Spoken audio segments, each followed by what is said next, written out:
I mean, I think we all just kind of took a break from Sum 41 because we had been touring so heavily for those 5 years. And I mean, I took some time to try and do some cover songs with the guys and stuff like that. And yeah, I mean, Derek was taking a break, like new baby. You were full on dad mode too. Yeah, dad, yeah, 2 kids. But we also like recorded. Like, we have a double album that we're working on, Heaven and Hell. So that started kind of emerging through the pandemic because Derek was like, "Hey, I have all these songs. We're off for 2 years. Why don't we just record?" And now we're getting closer to finishing our next album, which is a double album. Yeah. I mean, it's called Heaven and Hell, I mean, it's a double record. One side is the Heaven side. It's got a lot of our more like Sum 41 roots, pop punk kind of stuff, and then the Hell side is just going full on heavy. And the beauty of it is that because we don't have to come up with a way to combine all the styles into one record, we can just throw all the heavy sides on this and all the punk rock sides on this. We could go nice and deep on each of them. So it's the heaviest stuff we've ever done and some of the most rad punk rock stuff that we've ever done as well.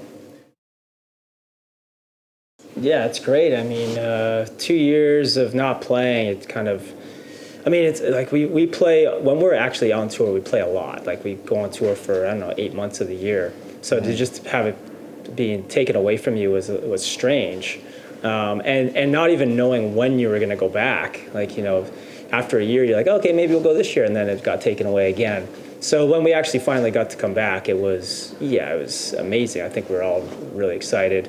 It was good to see the crew. We hadn't seen our crew in 2 years. We hadn't seen each other really in 2 years.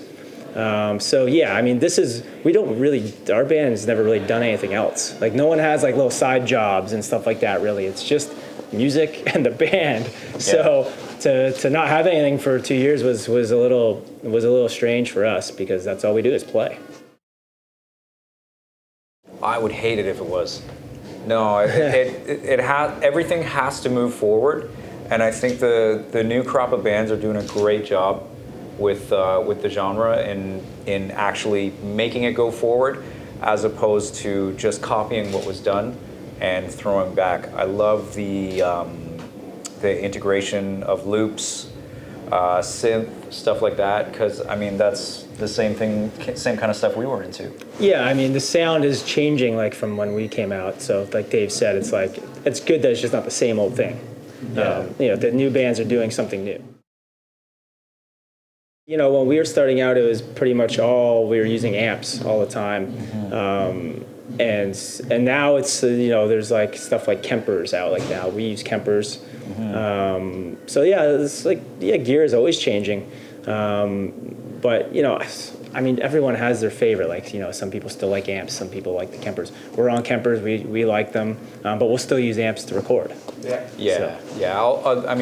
When I go home and play in local bands at home, I'm always using an amp, so I kind of get the best of both worlds, and you do too. Yeah. I'm using a DI and a Sans amp. Okay. Yeah. I have an Avalon DI, which is tubed, which is nice, and Sans amp. Sorry, go ahead. I was gonna say I used to use like the big SVT refrigerator cabinet that the crew would have to load up. Not just the crew. We would have to do it too. Yeah. So I wish that we would have thought of that back then. Yeah. I think Still Waiting. Still Waiting's kind of always been, since we released it in 2002, it's kind of always kind of been one of my favorites live. I like the lyrics, I like the energy of it. It's catchy, so it's a fun one to play. For me, lately on this tour, I think it's been Over My Head. It's a pretty fun song to play. Really, really simple, to the point. No crazy leads, just it's just a blast to play that one. And it kind of falls in the set at a perfect time, perfect moment, and it usually always goes over well. Perfect. Yeah. It's funny because we've never toured a Simple Plan before, and I think They haven't. I don't think they tour Europe as much as we tour Europe. So they're bringing a little bit of a different fan base, I think, to some of the shows. So I think possibly, and it's going to be good for both bands. Is hopefully we're both going to come out with new fans after this tour. Fans that because they've been a little bit more poppy. They're a little bit more popular than us through the years, so they might bring a little bit more of those kind of fans that would maybe not say like, I'm not going to go see Sum 41. I don't like heavy music, and then they come see us and like, I like them actually. So maybe we'll walk away with some new fans that wouldn't normally come see us. Yeah, I mean, based on what we saw with the crowds in the States, where Simple Plan does a lot better than us. Just me being the type of person I am, I'll walk around the crowd and be able to just kind of like go undercover and hearing a lot of people saying, oh, this is one of the best shows I've been to in a long time, thanks to, like openers like Magnolia Park and Set It Off. Just hearing that our three bands can make a really solid ticket and, us being together with Cassiette in Europe, that was the expectation I had, and it's gone above and beyond because Cassiette comes out and rocks the crowd hard. Simple Plan are amazing at what they do. Like it's a really, really cool, uplifting show, and then we do what we do. We ruin everybody's good mood. Yeah. Yeah.